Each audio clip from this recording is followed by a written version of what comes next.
Hey everybody, JD Vance here, live from my office in the White House complex and filling in for somebody who cannot be filled in for, but I'm going to try to do my best, my dear friend, the great Charlie Kirk.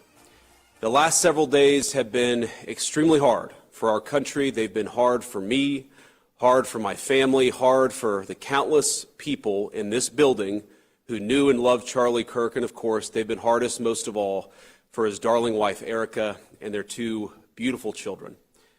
The thing is, every single person in this building, we owe something to Charlie. He was a joyful warrior for our country. He loved America. He devoted himself tirelessly to making our country a better place. He was a critical part of getting Donald Trump elected as president, getting me elected as vice president. And so much of our success over the last 7 months is due to his efforts, his staffing, his support, and his friendship. I don't think that I'm alone in saying that Charlie was the smartest political operative I ever met. Everyone knew him as this fearless debater, this guy who would take the conservative message into hostile places and inspire younger generations to have courage. One thing that's hit a lot of those young Americans over the last week was how Charlie was there for them when others were not. When they were afraid to speak their minds, when they were afraid of what a professor would say, when they were afraid that they would be shouted down by their peers, Charlie was there, showing them that they could be courageous and that they could be bold. Charlie was a visionary. He was a luminary. He brought together people. He didn't just teach people how to speak. He didn't just teach people what to say. He didn't just teach people they could actually speak their mind on campus. He created a whole social network for an entire generation of young people. I know people who met their husband, who met their wife, who met the best man at their wedding at a TPUSA event. Because as you guys all know, it's not just about speaking our mind, it's about making friends along the way and creating that support network that won an election and that staffed the current federal government. I owe so much to Charlie. I've had friends reach out in just the last couple of days who sent me messages, screenshots that they exchanged with Charlie in the run-up to me getting selected by the president as his vice presidential running mate. And it's such an honor to have people show me that Charlie said, we want JD to be the VP nominee. And I just had a conversation with the president, and I think things are actually going well. I think he's actually going to choose JD Vance. Do you know what it means to me that such a good guy, such a good friend, such a lion and visionary of our movement was advocating for me? So I wanted to use this show today to advocate for Charlie, to talk about him, to talk about what kind of a guy he was, to talk about what kind of a man he was, what kind of a husband and father he was, and to take people, most of them from inside the administration, but some of them from without, who knew Charlie best, and to talk about what he meant to them, what he meant to this administration, and what he meant to the conservative movement. Now, I was very honored a couple of days ago, on September the 11th, 2025, to fly out to Utah, where Charlie was shot and killed, to meet his wife, to meet his mom and his dad, his sister, all just incredible people who didn't deserve to have this happen to them. And I was also honored to be able to take Charlie's remains from Utah to Arizona. It was an amazing, amazing thing. It was heartbreaking, and it was sad, and it was terrible. But what an honor it was for me and my family to be welcomed in to the Kirk Inner Circle at their moment of grief. There are a few things that I want to talk about just from that moment. First of all, when I first met Erica, his lovely wife, and such an incredibly brave soul. I'm not sure if you saw her remarks after Charlie died. If you haven't, I would encourage you to go and see them, because you see this raw grief and incredible courage all in the same moment. And that's what we need right now. We need to grieve, but we also need this courage in this moment more than we've ever needed it. She gave me a hug, and she was heartbroken, as of course she would be, and she said that she loved him so much. And I said, Erica, he loved you so much. He died way too young, but he died a happy man because of you, because of the family that you gave him, because of the home and the life that you guys had built together. And we sat for about an hour, and we talked about Charlie. And, you know, in these moments, you don't know what to say. I'm a person who literally speaks for a living, and I had no idea what to say. And I didn't try to console her, because how can you console a person who just lost a loving husband and father? But we just talked about Charlie. We talked about who he was. We talked about some of our favorite stories. We talked about some of his idiosyncrasies and all the things that made Charlie Kirk who he was. And she said something to me that I will never forget. My wife was there. It was just me and my wife on my side, and then a lot of people from the Turning Point's family, a lot of people from Charlie's family. And she said to me that Charlie never raised his voice, that he never cussed at her, that he was never cross or mean-spirited to her. And look, I'm a husband. I'm proud of being a husband. I think that on the great balance of things that I'm a pretty good husband, but I can never say that I was never unpleasant with my wife. I can never say that I've never raised my voice to my wife. Like most husbands, even the good ones, we're sometimes imperfect. And I took from that moment that I needed to be a better husband and I needed to be a better father. Because of all these moments that I shared just in the last few days, the books that I've read to my kids, going up to their bedroom and kissing them and hugging them before bed, I just realized that all of these moments that I get to have, Charlie is not able to have them anymore. And Charlie's kids and his beautiful wife are not able to have them anymore. And maybe the best way that I can contribute and the best way that I can honor my dear friend is to be the best husband that I can be, to be the kind of husband to my wife that he was to his. You know, we talked all the time about the most important thing you could do is not vote for a particular candidate. It was to become, if you were a young man, a husband and a father. He talked about the joy that came from fatherhood, the joy that came from raising a family and being part of their growth and their development and all the incredible things that happen when you get to be a husband and father. And that is the way that I'm going to honor my friend, is to be the very best at that most important job that I can be. But that's not the only way that I'm going to honor Charlie. And there's going to be a lot of discussion over the next 2 hours of this radio program about what exactly that looks like. It's important, and Erica asked me this, to make sure that his movement, the movement that Charlie started, has to keep going. We have to build upon it. We have to add to it. We have to make sure that the next generation of young people feels confident and courageous to speak their mind and to speak the truth. We're going to talk about that. We're going to talk about why do we do this. Of course, we do this so that we can enact good public policy and take back our country. We're going to talk with senior officials in the administration about what we're trying to do to honor Charlie's legacy in that way. Of course, we have to make sure that the killer is brought to justice, and importantly, we have to talk about this incredibly destructive movement of left-wing extremism that has grown up over the last few years, and I believe is part of the reason why Charlie was killed by an assassin's bullet. We're going to talk about how to dismantle that and how to bring real unity that can only come when we tell the truth and everybody knows that they can speak their mind about the issues of the day without being cut down by a murderer's gun. We're going to talk about all of those things with friends of Charlie, with people in the administration, with people that he knew. You know, on a podcast a couple of months back, Charlie was asked about how he'd want to be remembered if he died. His answer: I want to be remembered for courage for my faith. That would be the most important thing. The most important thing is my faith, and that was Charlie. And in this dark moment for our country, I think that's the greatest lesson any of us can take from Charlie. To have faith in the Lord, and to be bold in how we glorify him.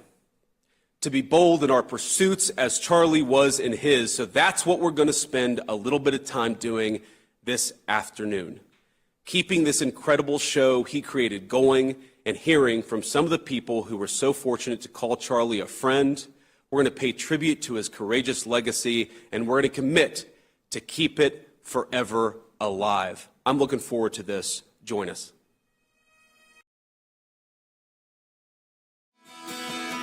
Welcome back to the Charlie Kirk Show. This is Vice President J.D. Vance. Joining me now is Stephen Miller, White House Deputy Chief of Staff, dear friend of mine and dear friend of Charlie Kirk's. And before I get into the nitty-gritty of what I wanted to talk with Stephen about, you know, there's a lot of questions about the investigation, where we are in the investigation. I want to be respectful to the FBI's process, but just know that we are on top of this, and the entire administration is trying to do as much as possible to find everything that we can about what led to this, about how we got here, and of course, ultimately, how an assassin took Charlie's life. I wanted to zoom out with Stephen a little bit and talk about all of the ways that we're trying to figure out how to prevent this festering violence that you see on the far left from becoming even more and more mainstream. And before I do that, Stephen, I want to do this with every guest because you're a friend of Charlie's, and one of the things I'm hoping that people get out of this is an understanding for the kind of guy that Charlie was, who he was. And so before I talk to you about what we're doing to try to prevent something like this from happening again, maybe you could just talk about why you love Charlie, what memories you have of him, something that would give our audience a sense of what he was behind the microphone. Yeah. I've known Charlie for 10 years. He was a treasured friend. And, this is going to sound, he made you believe more in yourself, is the best way I could put that. That's right. He was your biggest cheerleader. He would, if I was working on a hard project, an important executive order, a major new initiative, he would give me the strength and the focus to get it done. That's right. He was everybody's supporter, enthusiast, cheerleader, promoter. He made all of us better every single day. The memory that I keep turning to is not a single memory. It's a period of a couple months after we won the election. And Charlie was in the campaign or the transition office every single day. And from dawn till dusk, volunteering his time to get into the weeds, the nitty-gritty of government. And he was so damn excited. I mean, it really hurts to think about it right now. He was so excited about all of us being here. And we would be talking about every executive order, every new regulation, every new policy plan. It was such a thrill for me to get to spend a few months of my life, because he came from the nonprofit, the activist world. I came from the government world. And in this transition, to be able to work hand in hand, take all of his ideas from being the leader of TPUSA, spending time with college students, spending time with activists, and then be able to be with us at the transition to plan out the next step of our government, that was an experience for which I will always be grateful. And the last thing I'll say is that, to my earlier point, Charlie would send me messages all the time, just saying, great work, or here's a new idea, or here's what I think will take this to the next level. And I took them all to heart. And God, I just love the man so much. He was our biggest supporter, Stephen, but he was also, if he disagreed, he would figure out how to get us to get where he wanted us to go. Yes. Always such a big cheerleader. Absolutely right. The darkest moments of my life, it was Charlie who was on the phone saying, don't let him get to you. Keep on fighting. Keep on going. You're absolutely right. So I want to be mindful of time here. A lot of people are very worried about how we got here in the first place. And you have the crazies on the far left who are saying, oh, Stephen Miller and J.D. Vance, they're going to go after constitutionally protected speech. No, we're going to go after the NGO network that foments, facilitates, and engages in violence. That's not okay. Violence is not okay in our system, and we want to make it less likely that that happens. Walk me through, at a high level, like what you and I have been working on, what the whole administration has been working on to try to make sure that we don't reward and promote this craziness. Yes. So it's an excellent question. I've said this before, and but it bears repeating. The last message that Charlie sent me was, I think it was just the day before we lost him, which is that we need to have an organized strategy to go after the left-wing organizations that are promoting violence in this country. And I will write those words onto my heart, and I will carry them out. If people ask me, what emotions I'm feeling right now, this is something people say. I mean, you kind of know the answer. There's incredible sadness, but there's incredible anger. And the thing about anger is that unfocused anger or blind rage is not a productive emotion. Right. But focused anger, righteous anger, directed for a just cause is one of the most important agents of change in human history. Charlie showed that. Amen. And we are going to channel all of the anger that we have over the organized campaign that led to this assassination to uproot and dismantle these terrorist networks. So let me explain a little bit what that means. So, you've got 30 seconds, so be quick, Stephen. The organized doxing campaigns, the organized riots, the organized street violence, the organized campaigns of dehumanization, vilification, posting people's addresses, combining that with messaging that's designed to trigger and incite violence, and the actual organized cells that carry out and facilitate the violence. It is a vast domestic terror movement. And with God as my witness, we are going to use every resource we have at the Department of Justice, Homeland Security, and throughout this government to identify, disrupt, dismantle, and destroy these networks and make America safe again for the American people. It will happen, and we will do it in Charlie's name. Thank you, Stephen. Don't go away. I'll be joined by a guest of Friends just in a few seconds. See you soon.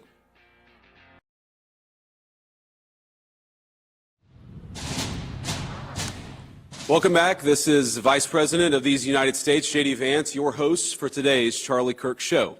Joining me now, and I'm excited about this one, are a few guys who, like me, were lucky enough to call Charlie their friend. I have Taylor Budowich, the White House Deputy Chief of Staff. Kaylin Dorr, in the middle, is the White House Deputy Communications Director. And Andrew Colvett is Charlie's longtime friend and the executive producer of this show. Gentlemen, thanks so much for joining me. Thanks for being a dear friend to Charlie. And I thought what I'd start with is, we all knew Charlie the man, not just Charlie the personality or Charlie the celebrity or Charlie the guy who did debates on college campuses. I want to start with you, Taylor. What's something that you wish people knew about Charlie that they don't if they just watch his clips on X or YouTube or wherever? With Charlie, what you see is what you get, and I think that was true even from my first interactions with him on the 2020 presidential campaign. We would always be doing these fundraisers. Don Jr., Kimberly Guilfoyle, who was the Trump Victory Finance Chair, would host these big fundraising events. Charlie was always the first one to show up, and we would do these team events where we make calls all day. And you'd always want Charlie on your team because the guy would get there first, make as many calls, and he was the best fundraiser that we had. But, we have not just the privilege of being Charlie's friend, but seeing what he's built through Turning Point. And it became personal to me when my sister, who we're from California, and, is trying to find her way politically, and said, I want to get involved. And we have the benefit of, we can go to any event, any rally, any intimate setting. And I said, you know what, there's the young women's event that he hosts in Dallas. I said, how about we go to Dallas? And one of the reasons why Charlie's events, I think, have been so successful and why this organization has been so successful is he makes these events approachable to the person that hasn't done politics before, hasn't been engaged, but is curious and thinks maybe something is going wrong with the country, maybe that there's a way to get involved that's not the big rallies, that's not, standing in lines for a long time, but and for my sister, it was for a conference room of girls listening to Taylor Swift music during breaks and kind of having approachable, but then also talking about life, talking about family, talking about, at this event, just relationships. And starting to build a path for young people that is both approachable but informed and thoughtful. And so for me, it was an ability and an opportunity for me to share with my sister something that I get to experience all the time. And I think it was something that she really appreciated, and I know millions of young people are appreciating. And by the looks of the signups pretty good, and they're going to appreciate it a lot more. Yeah. We'll talk about that, Andrew. So it sounds like there's been this blowout of interest in Turning Points USA and the mission. One of the things I really hope is that this assassin didn't silence Charlie's movement, and I think that's the best way for us to honor him is to keep it going. You're one of the critical people at TPUSA. Tell us a little bit about Charlie, but also about what you've seen in the wake of Charlie's assassination. To put things in perspective, there are, I guess, currently 900 official chapters of Turning Point on college campuses, and that's, when you get at about 900, 920, give or take, kids graduate, you got to kind of rebuild a few chapters. That's about what you're going to get to. And we have 1,200 high school chapters, which was our big new initiative. And we were really proud when the high school chapters eclipsed the college chapters, because we were known as the college. And so there's about 23,000 high schools in America, 24,000. And I'll never forget this. This is a really funny moment a couple weeks ago in Aspen. And Charlie was like, we are going to have a Club America, which is the high school brand, on all 23,000. He didn't know the number. This is actually part of the story. We're going to have it on every high school campus in America. And the team is going, oh my gosh. And Charlie goes, we're going to have 35,000 high school chapters, and he just threw out this big like stretch goal, and we're like, oh, Charlie, and the whole team's freaking out because that's a huge lift, and he goes, they have to be on every single high school campus. And then I'm sitting next to him, I look at it, and I Google it, and it was like, there's 23,000 high schools in America, Charlie. He goes, oh, okay, 23,000, we're going to be on every single one. And then the team got him eventually to say, well, okay, the big stretch goal is 10,000. And it was amazing because now I tweeted out, and it's I don't know, it's like 10 million views or something. I think it made people feel good because we now have 37,000 applications to start chapters around the country. And, it almost brings a tear to your eye because that moment is like, we all remember, the whole team, we were all in the ballroom going through a presentation together, and he was adamant, we are going to be on every high school in America. And he's going to be proven right. That's right. Well, he was, in a lot of ways, as you guys know, the ultimate cheerleader, and he saw in you things that you didn't necessarily see in yourself. He was a true friend in that way. And I remember, one particularly difficult moment, probably the hardest moment on the campaign trail for me. We had an event in Arizona, I believe with a bunch of faith leaders, and it was the one time on the entire national campaign where I gave my chief of staff a hug and apologized to him because I was just I hadn't seen the kids in 7 days. I was particularly cranky. And I get to this event, I'm just kind of like, man, come on, we got to do this again. And Charlie comes back and he gives me a hug. And he's like, your kids, they love you. And they're going to realize eventually why this was so important to do this. And that kind of gave me this sense of, all right, my head's back in the game. And that was what Charlie was always good at, setting ridiculous objectives, but finding some way to motivate people to go after it, even though it was, it seemed unattainable until you got a little Charlie Kirk pep talk. Kaylin, what was your, what's the thing you miss the most about Charlie? What do you think is the most difficult part of replacing the great Charlie Kirk? Well, I think you mentioned him being everyone's best cheerleader, and the last time I saw him, I have a lot of peace in my heart because I had a very good interaction with him, as we always do. I was wandering the hallways of the EOB, and I must have had a horrible look on my face. And he literally, he jumped down the stairs, he put his hand on my shoulder, and he said, what's going on? I just mentioned, man, my baby's 6 months old, we are going through it, we are really, I'm struggling, man. And he sat there and he prayed for me in the halls of the EOB for quite a bit of time, and he didn't need to do that, right? It could have been a quick check-in. And I asked him, I said, dude, how do you do it? How are you doing it? You're killing it. You're a great dad. You guys are doing an amazing job at Turning Point. I think you're doing everything you can. And he looks at me and says, I have a great team. And I laughed and I said, cool. So are you going to donate to the Kaylin Dorr Nanny Fund after this? And he said, no, that's not what I'm talking about. I have a great team. I said, you and JD and everyone here in this building are part of the team. And I know that he would be very excited to see all the work that we have going on here in the administration, but also all the testimonials. I mean, like, I don't know how the guy had the bandwidth. Like, the sheer volume of people whose lives he touched that we're just now discovering is out of control. And I think, growing up, we didn't have a Turning Point. We didn't have a Charlie. We didn't have these kind of people in our lives who dedicated and put in the blood, sweat, and tears to go make sure that this was a thing that existed for people like us. And the lasting message is that, and I think I've said this at Turning Point events before, is that the left wins, the enemy, they win when you feel alone, and when you feel like you're the only one who thinks, eats, prays, breathes, lives the way that you do. And Charlie was so great at connecting those dots and connecting human beings. I mean, our friendships are all stronger because of him with one another, but people, I mean, like, I've never met Andrew, but I know I've talked to him through Charlie for years. Yep. And he was so great at doing that. So I think it's our mission to go out there and embolden young conservatives, young Christians, most importantly, to go out there and continue to do his work, because it's exactly what he would want. He would want you to go find 5 people who don't believe in Jesus that day and give them, a good lecturing and walk them through everything in a way that is respectful and is, grounded in fact. And I don't know how we replace that, but I think the energy that I'm seeing amongst people is just palpable. It's insane. Yeah, Kaylin, there was this incredible hope at the core of Charlie's character that you could solve so many problems just by communicating with people. Like if he wanted to introduce somebody to God, he would just go and talk to them. If he wanted to introduce them to a new idea, he would just go and talk to them. And it's what makes this particularly tragic is that he was doing the very thing that he loved, the very thing that led him to inspire so many people, and that's when they tried to cut him down. At his strongest, doing the most important thing that he was doing for our country. I mean, Taylor, you mentioned his sister, or your sister, going to a Turning Points event.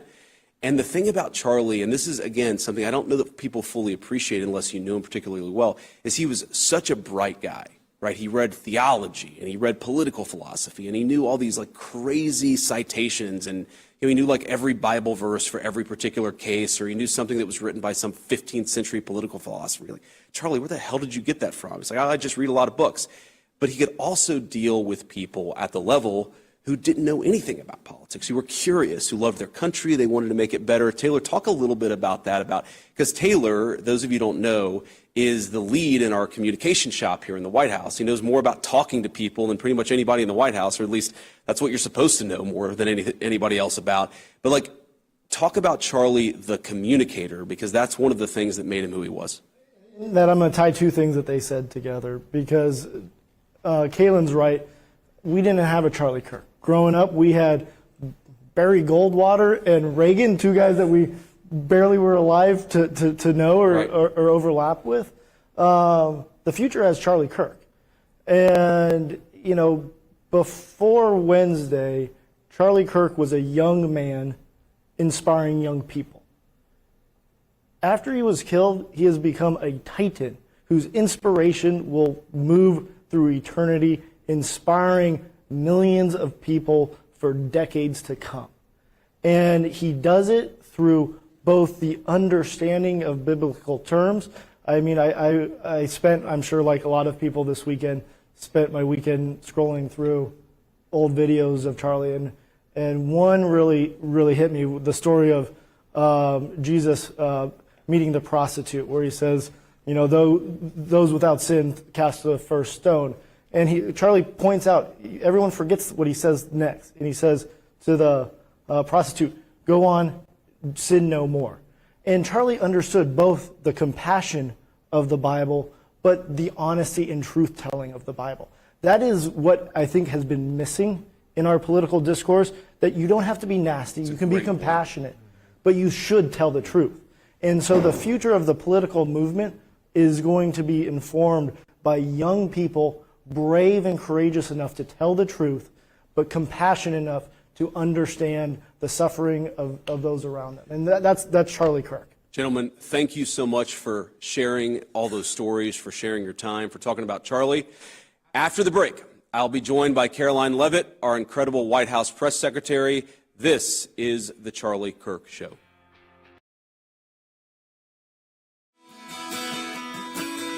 Hello, everyone. Vice President J.D. Vance here. Welcome back to the Charlie Kirk Show. So I am moonlighting as a radio host today, of course, in honor of my dear friend Charlie. And, you know, I wanted to be like Marco Rubio. I wanted to add an extra job here as the radio host and vice president here in the West Wing, here in the White House complex.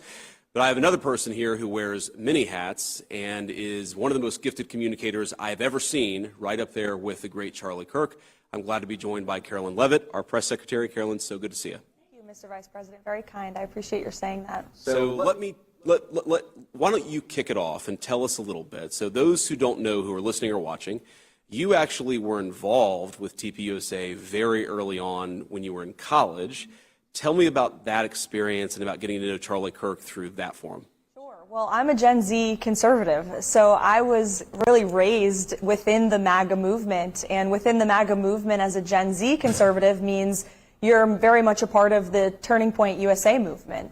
And so my political education was not just through the rise of President Trump, but also the rise of Charlie Kirk. Yep. And watching him and listening to him, and I inquired about starting a Turning Point USA chapter on my college, St. Anselm College in Manchester, New Hampshire, where I went and where my political ambition and love of media and politics really began. And so just by watching Charlie from a distance was so inspiring to me as a young conservative woman. And then I got to know him personally when I decided to run for Congress, and he was a tremendous supporter and friend. Great. So you literally communicate for a living. You're the person that speaks to the American people and the world on behalf of the White House every single day. Did you learn anything particular about the way that Charlie Kirk communicated with people? And what I always appreciated is that though he was very smart, and though you see all these clips of him owning people or of him getting the better of somebody in a debate, if you watched a full Charlie Kirk rally and all of the Q&A, and I was just talking with Andrew about this off camera, 90% of it is Charlie being kind and being compassionate and offering moral support to people. What do you take from Charlie Kirk, the communicator? So many things, just by watching him and by being around him. But I think most of all, standing firm in your convictions and picking a fight, especially when you know you have the facts and the truth on your side, but doing it with a smile. And that's something Charlie did so brilliantly and well. He would go to these campus reform events and he would say to the crowd, if you disagree with me, come to the front of the line. And I find myself doing that in the briefing rooms, you know, picking on the reporters whom I know very much disagree with me and with the president. But as long as you believe in what you're saying and you have conviction in it and you have truth and the facts on your side, it makes it a lot easier to say it. And that's what Charlie did for a living. And I know he inspired me as a young voice for President Trump now, like you said, behind the White House podium. And, you know, before every briefing, I always pray to Jesus Christ. And Charlie was so outspoken with his faith, and I will continue to be in honor of him. But I'll also think of Charlie and just how brilliantly he was able to combat the lies with facts and to do it with a smile. Absolutely. So, you know, I always think of Charlie Kirk debating sometimes these kids on college campuses and how the one part of your job that maybe would be harder if you went on college campuses is I think some of these college kids ask way better questions than the radicals do in the White House press briefing room. So that'd be like good preparation for you in a lot of ways. Yeah, exactly. TPOSA was actually the varsity. Right. Now you're kind of the JV level with your opponents here, but you do such an incredible job. And you were, of course, not just the White House press secretary. You were also the main spokesperson during the Trump campaign. And you know, I want to ask how important Charlie was to the victory, because there were so many events that we did with TPUSA where I would show up and they were incredible and the energy was off the charts. And Charlie would always tell me, whenever I went to Arizona, he'd say, don't worry about Arizona, worry about Michigan, worry about Wisconsin, we've got Arizona. Talk with a minute and 10 seconds remaining just about how important Charlie was to our effort to win and make Donald Trump into President of the United States. Look, the president has said it himself. The president's massive gains with young Americans across the country was in no small part because of the efforts of Charlie Kirk and Turning Point USA. And our team on the campaign was constantly checking in with him and keeping him apprised of what the president was doing and saying, because we needed his voice to relay that to his audience, which is made up of young people across the country. And the president spoke at many Turning Point events. He went into that lion's den at the invitation of Charlie to get his message across. And Charlie was incredibly supportive of the non-traditional new media strategy that the president took. And, you know, the president loved Charlie deeply. You know that, Mr. Vice President, and I know that. And I know he deeply is hurt by this loss, because Charlie played an instrumental role in returning the president to the Oval Office. And I just love that clip from election night when Charlie realized President Trump had won. And he was speechless for one of the few times in his life. There were no words, just tears. Thank you, Caroline. Up next, the great Tucker Carlson joins me. We'll be right back. Welcome back to the Charlie Kirk Show. Joining me now is my friend and a close friend of Charlie, the great Tucker Carlson. Tucker, thank you so much for being here. And we have 10 minutes, Tucker. And just to give you guys at home a little behind the scenes, the producer just showed Tucker a sign that said "rap." And Tucker looked at it and said, this is expand on your point, right? So if we end up going 35 minutes, you'll know it's not the host's fault. It's Tucker Carlson's fault. We read what we want to read. But I had it, you know, Tucker, I think you know this, and some of you know this because I wrote about it on X.com. But when X.com was Twitter, I did an interview with the Tucker Carlson Tonight Show on Fox News, and I got a message from a guy named Charlie Kirk that said, you did a great job, I really liked what you said, and let's keep in touch. And that began the start of my friendship with Charlie Kirk. That was the first time I had ever communicated with Charlie Kirk. So you've known him for a long time. You talked to him about a lot of issues, and I want to talk in part about how to honor Charlie's legacy, because I think that he modeled civil discourse within the right. He accepted there were big disagreements on all these issues, but he thought we were all on the same team and we could debate this stuff, but actually have a drink at the end of the day and recognize that we were all trying to accomplish fundamentally the good of the country. So I want to talk a little bit about that. Before I get there, just tell me about your buddy, Charlie Kirk. What was he like? What did people who only know him from radio or TV not appreciate about what a good guy he was? That his Christianity was sincere, and his commitment to Jesus was totally sincere. And it, sometimes isn't, especially in public figures who throw out Bible verses they don't understand and stuff like that. But in his case, not speaking to him in particular, but in his case, it informed every single part of his life, from his marriage to the way he treated his children, to the way he treated his staff, to the way he approached disagreement, to the way he thought of other people, which was always primarily as people first. And that was, he was much younger than I am, and I met him when he was a teenager, so he's literally the age of one of my children. So it was kind of hard to take him seriously at first. And over the years that I knew him, more than 10 years, I ended up learning from him. I'm not just saying this because he's passed. I mean that sincerely. And the main thing that I learned from him was how to disagree with people on topics that you take very seriously and that they take very seriously without hating them or without feeling bitterness. I mean, it wasn't, if people knew what was going on behind the scenes, there was a lot going on behind the scenes, and it was intense. And it was bitter. And, because the divide, particularly in foreign policy questions, is very real in the Republican Party. The neocons versus the realists, or however you want to describe it, he was on the realist side for sure. But he was mad at the people who disagreed with him. He liked them as people. He agreed with them on some things. And he would always say that. I agree. In private, he would say that. And, I was involved in it because people were mad at him for having me at his conferences or for talking to me. And so we had cause to talk about it a lot up until he was assassinated.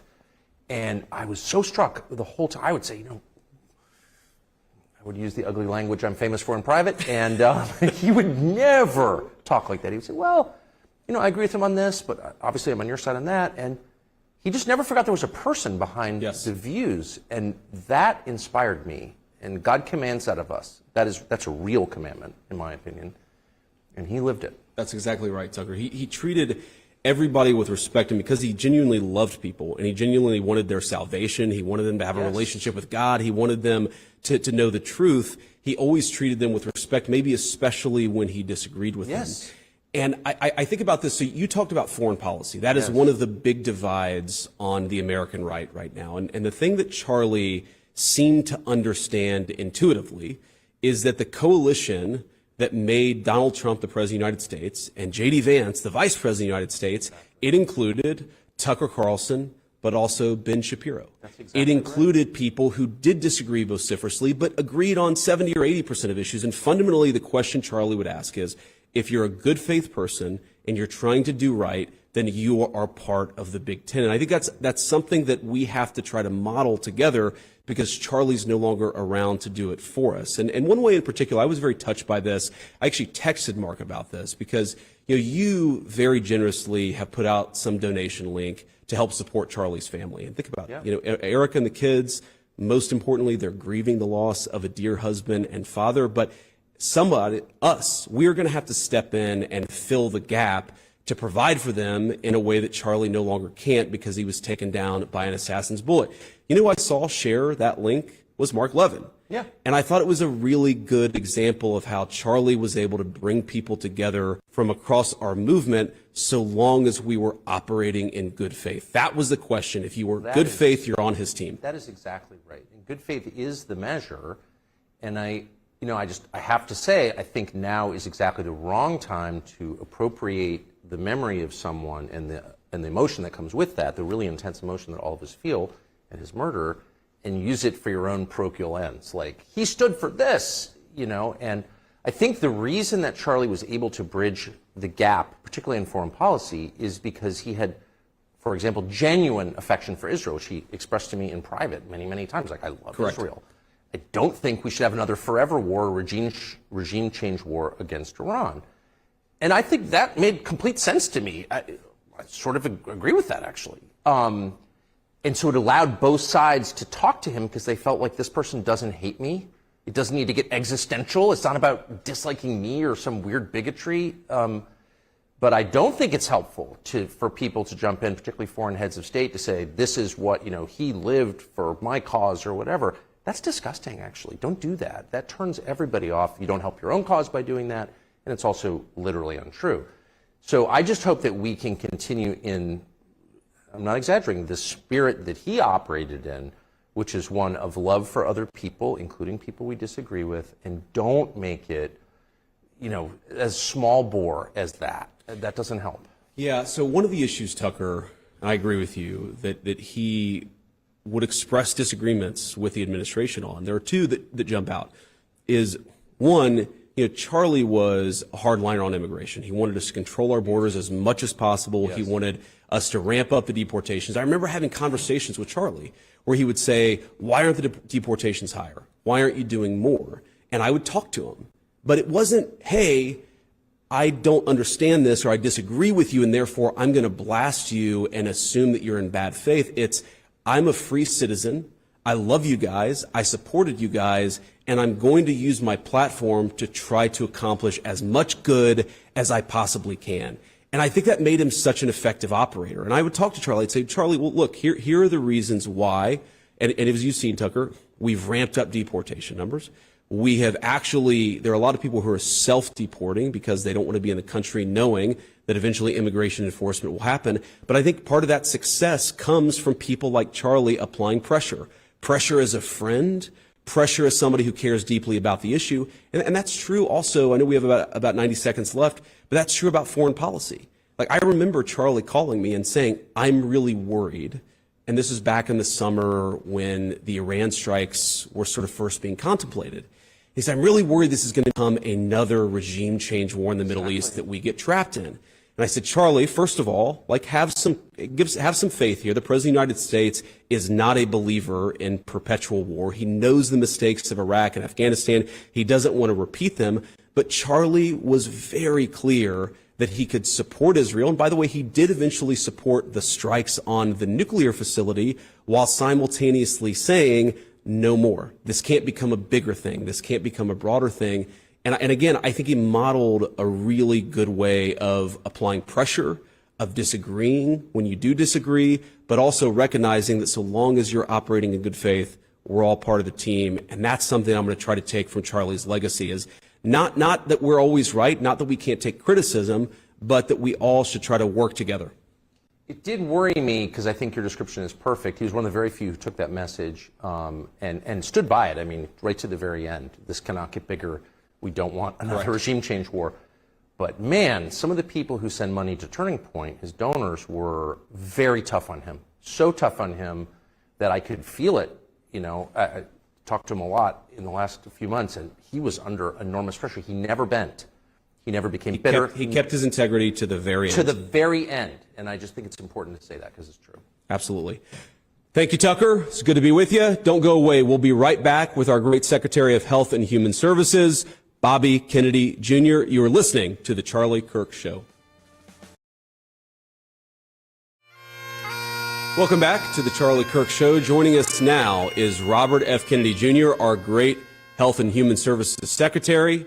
Bobby, thank you so much for being here. And one of the things that I always took from Charlie was this idea that we needed to grow the coalition and expand the coalition. There's probably no person in the entire administration who better exemplifies that than you, one of the leading consumer advocates, health advocates that has existed in our country, but until a few years ago, more aligned, given your name. You were a scion of one of the great political families on the Democratic side in American history. But now you're one of the most important members of the administration in a Republican administration. Maybe talk, if you would, just a little bit about Charlie's approach to politics and how it ultimately made you one of the most important people in the federal government. Yeah, well, Charlie was probably the primary architect of my unification with President Trump. I actually announced my endorsement of President Trump at a Turning Point rally in Arizona, which was his idea. And he was, for people who were there, remember it, there was all these kind of fireworks and sparklers on the stage when we shook hands, and that was all Charlie's orchestration. That was his idea, and he insisted on that. But I first met Charlie in July of 2021. I had just written a book about Anthony Fauci, and he had me on his show for this very, very wide-ranging interview in which he really let me talk a lot, which was unusual at that time because I was not allowed to talk on most outlets. Sure. And I think both of us approached each other with some trepidation because we came from such different places. By the end of that interview, I felt like I'd met a spiritual soulmate, and our friendship blossomed after that. And even during the campaign, when he was strongly supporting President Trump, we always had a communication and outreach. And then after I made the endorsement, I saw him all the time, and he helped me a lot during the transition. Yep. As did you, as did Tucker. And helped a lot. Amaryllis, who's my daughter-in-law, he really kind of pushed her a lot to get the job that she has today. So, the thing that united us was his total commitment to free speech. And now it had been a theme of my campaign. I had been subject to censorship like so many other people during COVID, and saw the threat that it was to our country, so that once they understood, they could censor us. And Charlie and I talked about this, that the founders put the freedom of speech in the First Amendment because they knew all the other rights depended on it. If a government can silence its opponents, it has a license for any kind of atrocity. And, as soon as they realized that we were going to put up with that, they went after freedom of assembly, which is in the First Amendment, with social distancing regulations. They went after freedom of religion, closing all the churches in this country, which is extraordinary. It's extraordinary that we let get away with that. And by the way, they kept the liquor stores open as essential businesses. They went after the Fifth Amendment. They shut all of our businesses, 3.5 million businesses, with no due process, no just compensation. They went after the Seventh Amendment right to jury trial. The Seventh Amendment says no American shall be denied the right of a trial before a jury of his peers. In case there are controversies exceeding $25, there's no pandemic exception. And yet they were able to give these broad categories of industry, these exemptions from any litigation, no matter how much they hurt you. They went after the Fourth Amendment prohibitions against warrantless searches and seizures by making us disclose our medical information. So the entire Constitution came under attack as soon as they realized that they could go after free speech. So we have 80 seconds left on radio, and then we'll continue streaming for the folks who are watching live on the internet and other platforms. But to talk to me just a little bit about Charlie's influence and actually politically getting you to be the H&HS secretary, because I remember he was such a strong advocate for you. He was so proud of the president and of you when the president nominated you. Obviously, like all of our big nominees, there was a tough confirmation fight. Just give us 50 seconds on how important he was to making you have the position and the title you have right now. Well, you know what the transition's like. You never kind of know what's going to happen. And he was a critical ally for me in calling President Trump. And at first, when President Trump asked me whether I wanted this job, I was tentative. I didn't know whether I wanted to handle the Medicaid and Medicare portion, which is the biggest, economic behemoth. Sure. And he really persuaded me that I should do it. And then he helped me not only making calls to the president himself, but telling me people that I should call. Operating strategically, but I'll just say one other thing before we sign. Let me pause there, Bobby. This will continue on streaming, but for those listening on radio, I want to thank the secretary, and again, we'll keep on going for another few minutes off the radio, but appreciate it. Thank you. And now that we're, I guess, off radio, keep talking about this piece of it, because I think he was strategically brilliant. And he was a good strategically political brilliant. operator in a way that I Yeah. think so many people don't realize. Yeah, he was. He was an impresario strategist. And he knew exactly, he did the same thing with Amaryllis. He told her, make this phone call, make this phone call, make this one first, this one second. Yep. And he knew exactly, he understood the uses of power. And he understood what buttons needed to be pushed to move the ball across the goal line. So he was very good on that. So he was a pragmatist, but he was also one of the most idealistic people that I've ever met. He was. And his principal preoccupation was with conversation. He thought conversation was the only thing that could heal our country. We have all these forces, and particularly the algorithms now in social media, that are driving us apart. And it's inexorable. There seems to be nothing that could stop it. And he understood that the only thing that could bridge that gap was debate, was open debate, and that censorship was the enemy of that. And that in order to have real conversations, we had to end the vitriol. We had to stop being poisonous toward each other. We need to say what we mean without saying it mean. Yes. And he was just amazingly, he was so respectful of the people who disagreed with him. He gave them the most respect and the greatest hearing. He wanted their voices to be heard. I saw on one of the networks just now that there's this big revolt against social media because of their contribution to the polarization that ultimately led to his death, this brewing up of hatred.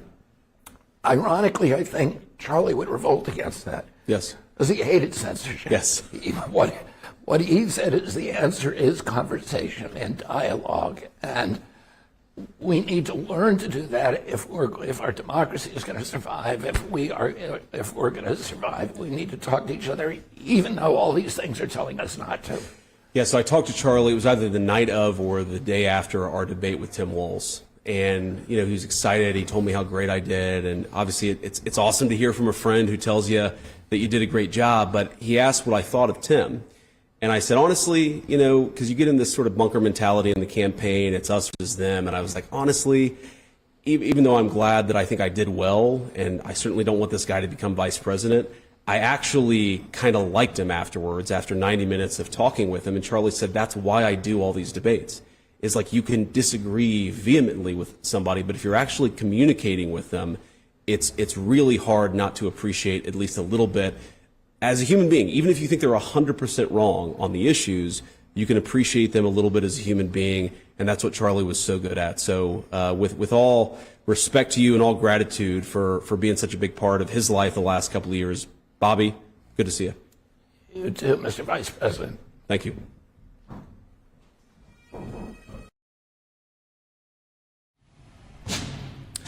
Welcome back to the Charlie Kirk Show. I'm J.D. Vance, and joining us now is a very special guest, the White House Chief of Staff, the person the President of the United States calls the most powerful woman in the world. It always embarrasses her, which is why I have to say it every time I introduce her. Susie Wiles, who is such a vital role of what we do in the White House every single day, such a vital role of the success of the 2024 campaign. Susie, I just want to say thanks so much for joining us here to honor Charlie here.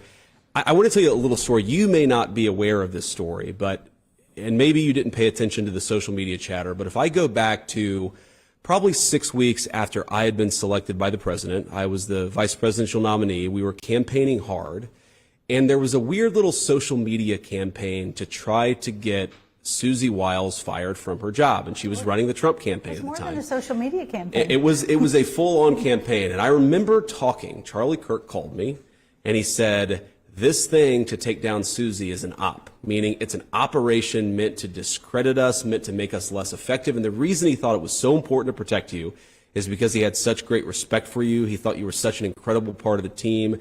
You were sort of the person that held all the chaos together operationally in the midst of that very intense campaign. And so Charlie was thinking, as he always did, a little ahead of the curve. He was asking himself, what are the problems that are out there so I can be 2 or 3 steps ahead? And he was fighting for you, maybe even before you realized that there was this thing against you. And it was never a situation where anybody ever doubted Susie Wiles, but I wonder sometimes if the reason why you had such good and strong support from the very beginning is because you had such a powerful voice in the Republican Party, standing with you every step of the way. So I just wanted to tell you that because it's one of the reasons why I admire and respect you. I know Charlie loved, admired, and respected you, but I've told my Charlie story. Maybe talk in those days of the campaign what an important part Charlie was of our efforts and our ultimately successful efforts to install the boss in the Oval Office.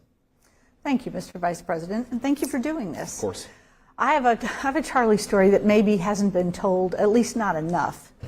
In the 2024 campaign, the law changed, election law changed, and campaigns were finally allowed to coordinate with outside organizations. One of the biggest expenses in a campaign is canvassing. The door-to-door activity that, particularly in a Donald Trump campaign, is critically important. And so we were liberated. We had license to coordinate with everybody, and everybody came to the table, and everybody was going to canvass at this level with this sort of fidelity to our plan, and included Charlie. And at the end of this whole odyssey, the person that really did everything they said they were going to do and more was Turning Point. He had an army of good people who were motivated and passionate, and they delivered 110%. And I don't know that Charlie gets enough credit for that. That was a tactical assist to the campaign. We didn't have to pay for it. We didn't have to think about it. We didn't have to follow up after him. It was an immeasurable help. And most of those canvassers were some of the same young people that voted for the president and convinced their families. Yeah. So in many ways, it was really a pivotal effort. That's awesome to hear. And it's consistent, Susie, with this theme that I've been coming back to today, which is that Charlie was a brilliant orator and communicator and debater. He would go to these college campuses and give them the courage to speak, to build friendships with fellow conservatives and Republicans. But everybody knows that because everybody saw it. What they didn't see necessarily is that Charlie was this very effective strategic operator at all levels of politics. And, you know, one of the things that the president always talks about is that compared to really not just his campaign in 2016, but any Republican campaign for the past 40 years, we saw young voters shift in every county, in every demographic, white, black, rich or poor. Young voters shifted right in 2024 in this very profound way. Can you talk a little bit about what Charlie did to make that happen and why this youth movement that he really built, I mean, he was a kid when he started Turning Point USA, how this youth movement, without any of us probably being able to prophesize or predict it, ended up helping us deliver the White House in 2024? Well, I explained the tactical benefit. We never thought again about Arizona or Pennsylvania. Yep. Charlie had it. And as for the youth vote, I mean, he evangelized. He was on every college campus in every part of the country, and he was broader than that. A Turning Point event was something you had to be at, had to pay attention to. I know President Trump felt that way, and I think you did too. Yep. And I'm struck by, you had Secretary Kennedy on just a minute ago, and Charlie was instrumental, very, in Secretary Kennedy coming to the ticket, and you too. Yep, that's right.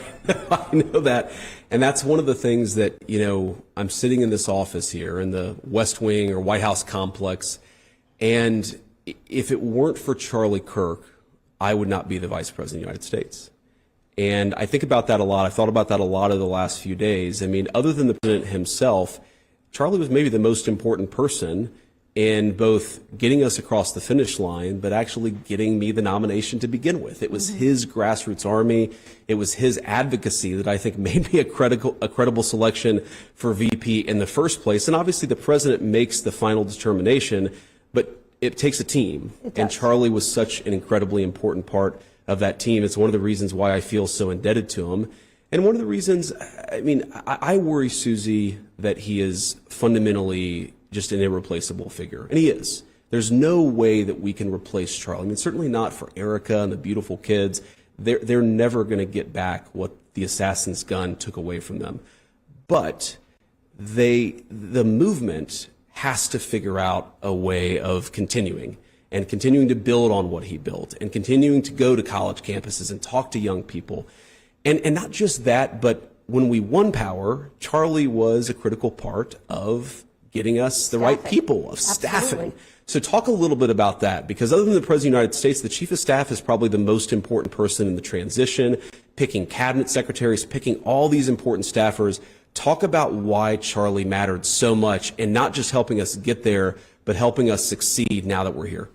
I think he worked in transition every day. He did. In one place or another, doing one thing or another. And so very much the Trump administration has his imprint. My worry about Turning Point, and I couldn't agree with you more, it has to be bigger and better and growing all the time, is one of Charlie's gifts was not talking at you, but engaging you where you were. That's right. And it's hard sometimes. You know tough things are coming at you. He never shrunk from that. So whoever, I can't say takes Charlie's place because that will be nobody, but whoever comes in to be sort of a voice of Turning Point, they need to be somebody that's willing to engage at a level where you're not talking to the followers, you're talking to the people that are not, and engaging them where they are. That's going to be the hardest thing, I think, to replace. I really agree with that, Susie, and I've talked to a lot of the Turning Point staff, and what they tell me is operationally, organizationally, Charlie had built a machine. I mean, some of these people have been working with Charlie since he was literally a teenager, and he trusted them. Where I think he is genuinely irreplaceable is, for lack of a better word, on the talent side of it, right? How do you find a person who goes into these places, who takes very difficult questions, sometimes very hostile questions, and to your point, is actually engaging with them, is not talking at them.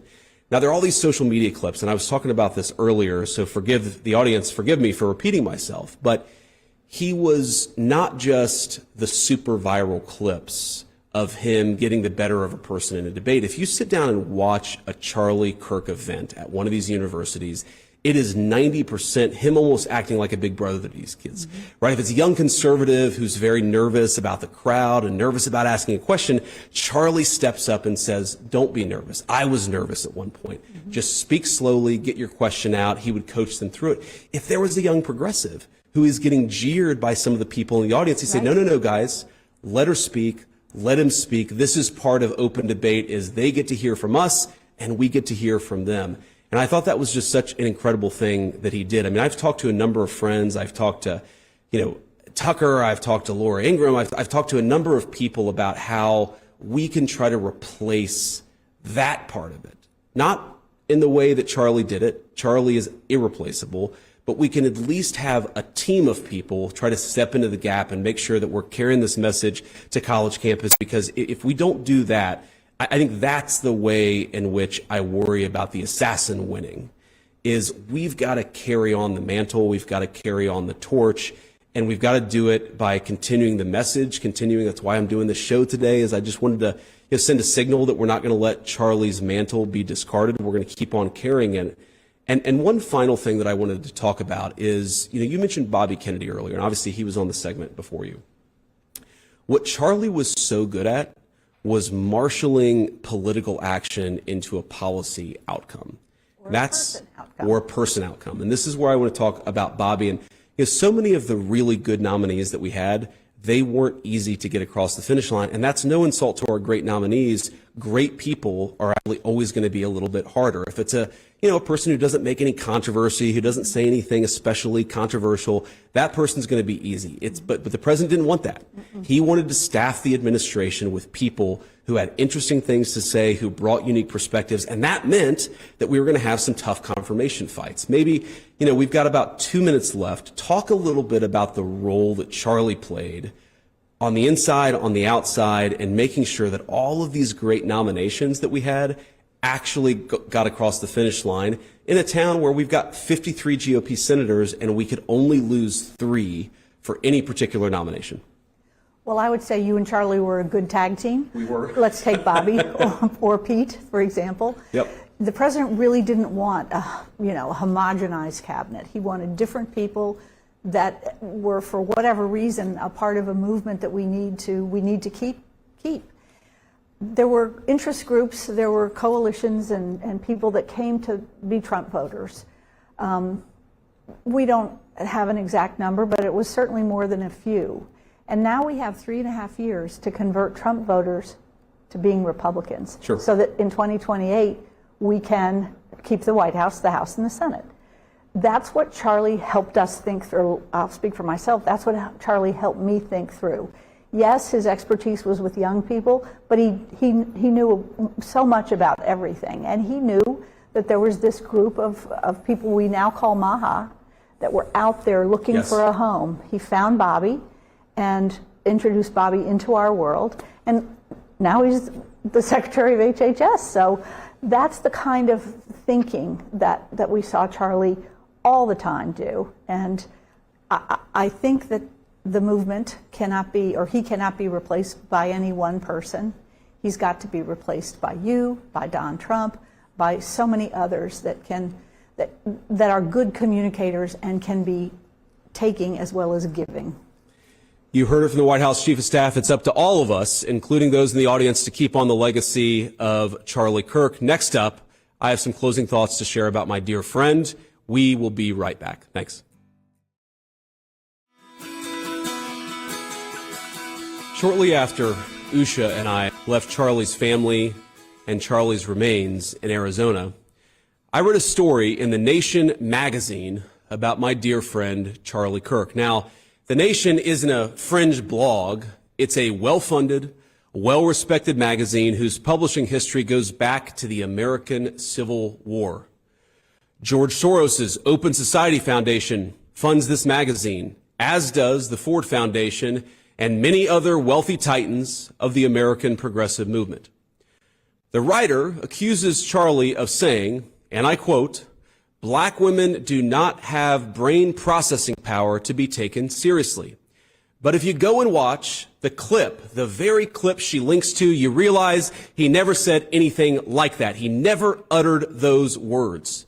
He made an argument against affirmative action as a policy.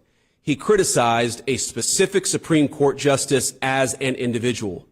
He never said anything about black women as a group. He made an argument for judging people of all races and backgrounds by their own individual merits. The very evidence she provides, this hack of a writer, shows that she lied about a dead man, and yet she wrote it. An esteemed magazine published it. It made it through the editors, and of course, liberal billionaires rewarded that attack. Now, of course, even if Charlie had uttered those words, it wouldn't mean that he deserved his fate. But consider the level of propaganda at work. Charlie was gunned down in broad daylight, and well-funded institutions of the left lied about what he said so as to justify his murder. This is soulless and evil. But I was struck not just by the dishonesty of this smear, but by the glee over a young husband's and young father's death. Quote, she says, "He was an unrepentant racist, transphobe, homophobe, and misogynist." The Nation wrote, who often wrapped his bigotry in Bible verses because there was no other way to pretend that it was morally correct. He had children, as do many vile people. That's what they said. He had children, as do many vile people. Now, hours before this smear was published, my wife and I had the honor of escorting Charlie's body back to his home in Arizona. We took his wife, Erica, we love you, his parents, his sister, and a few of his best friends with us. And as they offloaded Charlie's casket from Air Force Two, I worried that Erica would collapse with grief. Now, I'm a very lucky husband to a very wonderful wife, but I have never been prouder of my wife than that moment as she held Erica in Erica's very darkest hour. And I thought of Erica as I read that disgusting attack on Charlie. He had children, as do many vile people. That's what they said about him. I said the Lord's Prayer. Our Father who art in heaven, hallowed be thy name. Thy kingdom come, thy will be done on earth as it is in heaven. And I asked Usha what Erica had said to her earlier in the day in a private moment, and I asked Erica's permission to share this. My wife told me, she asked me for advice. Erica asked me for advice on how she should tell her children that their father had been murdered. She asked my wife how to tell her beautiful kids that their father and my dear, very dear friend is no longer with us. And as she was doing it, there were people dancing on that father's grave. Now, I have heard many calls in the last few days for unity and for healing in the wake of Charlie's assassination. You have no idea how desperately I want that, how gratified I was when Democratic friends and even former Senate colleagues reached out to offer their condolences to me. I'm so thankful. And I know there are so many like them all across our great country. I am desperate to wrap my arms around them as we all unite to condemn political violence and the ideas that cause it. Psalm 133 tells us, "Behold how good and how pleasant it is for brethren to dwell together in unity. It is like the precious ointment upon the head." Oh, how badly have I craved that precious ointment in recent days, and I believe we can have it. But first, we must tell the truth. It's the only way to honor Charlie, for what was he, if not a man who told the truth in every place, in every environment? Now, the most important truth Charlie told is this, that long ago a man, begotten, not made, came down from heaven, and by the Holy Spirit was incarnate of the Virgin Mary and became man. For our sake, he was crucified under Pontius Pilate and suffered death and was buried and rose again on the third day. Charlie believed, as I do, that all the truth he told flowed from that fundamental principle. I really do believe that we can come together in this country. I believe we must. But unity, real unity, can be found only after climbing the mountain of truth. And there are difficult truths we must confront in our country. One truth is that 24% of self-described, quote, very liberals believe it is acceptable to be happy about the death of a political opponent, while only 3% of self-described very conservatives agree. 3% is too many, of course. Another truth is that 26% of young liberals believe political violence is sometimes justified, and only 7% of young conservatives say the same. Again, too high a number. In a country of 330 million people, you can, of course, find one person of a given political persuasion justifying this or that or almost anything. But the data is clear. People on the left are much likelier to defend and celebrate political violence. This is not a both sides problem. If both sides have a problem, one side has a much bigger and malignant problem, and that is the truth we must be told. That problem has terrible consequences. The leader of our party, Donald J. Trump, escaped an assassin's bullet by less than an inch. Our House Majority Leader, Stephen Scalise, came within seconds of death by an assassin himself. And now, the most influential conservative activist in generations, our friend Charlie, has been murdered. This violence, it doesn't come from nowhere. Now, any political movement, violent or not violent, is a collection of forces. It's like a pyramid that stacks on top, one support on top of the other. That pyramid's got a foundation of donors, of activists, of journalists, now of social media influencers, and of course of politicians.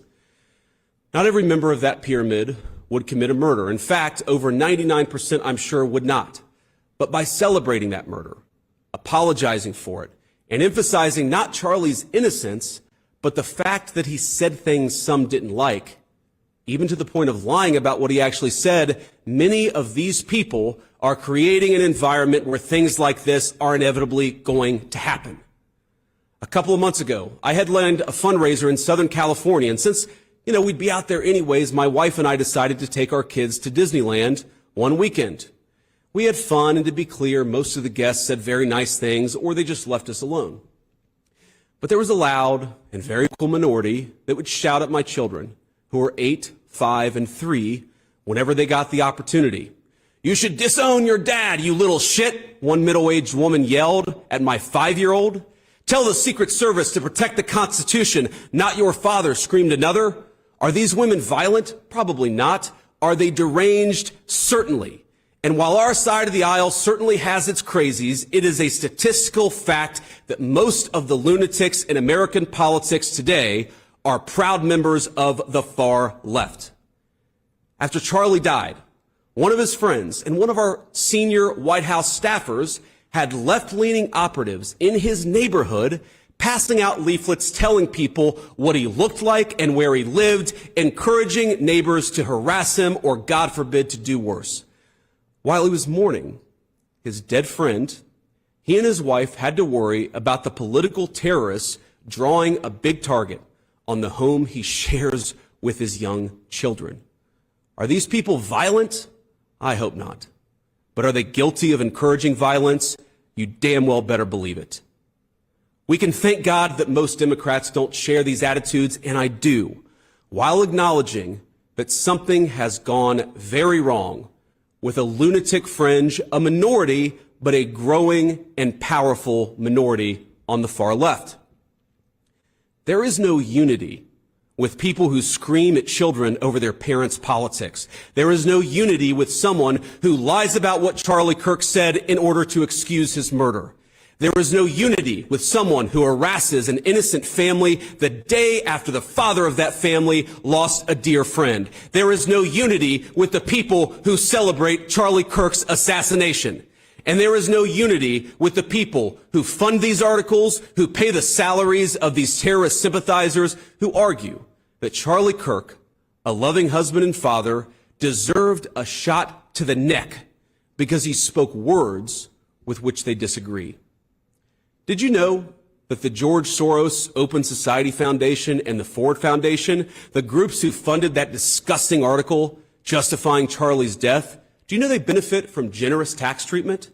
They are literally subsidized by you and me, the American taxpayer. And how do they reward us? By setting fire to the house built by the American family over 250 years. I am desperate for our country to be united in condemnation of the actions and the ideas that killed my friend. I want it so badly that I will tell you a difficult truth. We can only have it with people who acknowledge that political violence is unacceptable, and when we work to dismantle the institutions that promote violence and terrorism in our own country. Now, our government, you heard me talk to Stephen Miller about this, will be working very hard to do exactly that in the months to come. We're not always going to get it right. We will sometimes move more slowly than you would like. We will sometimes move more slowly than I want us to. But I promise you that we will explore every option to bring real unity to our country and stop those who would kill their fellow Americans because they don't like what they say. But you have a role too. Civil society, Charlie understood this well, is not just something that flows from the government. It flows from each and every one of us. It flows from all of us. So when you see someone celebrating Charlie's murder, call them out. And hell, call their employer. We don't believe in political violence, but we do believe in civility. And there is no civility in the celebration of political assassination. Get involved. Get involved. Get involved. It's the best way to honor Charlie's legacy. Start a chapter of TPUSA or get involved in the one that already exists. If you're older, volunteer for your local party, write an op-ed in your local paper, run for office. I can't promise you this is going to be easy. I can't promise you that all of us will avoid Charlie's fate. I can't promise you that I will avoid Charlie's fate. But the best way to honor him is to shine the light of truth like a torch in the very darkest places. Go do it. We owe it to our friend to ensure that his killer is not just prosecuted but punished. And the worst punishment is not the death penalty, but the knowledge that Charlie's mission continues after he's gone. St. Paul tells us in the book of Ephesians to put on the full armor of God. Let all of us put on that armor and commit ourselves to that cause for which Charlie gave his life, to rebuild a united States of America, and to do it by telling the truth.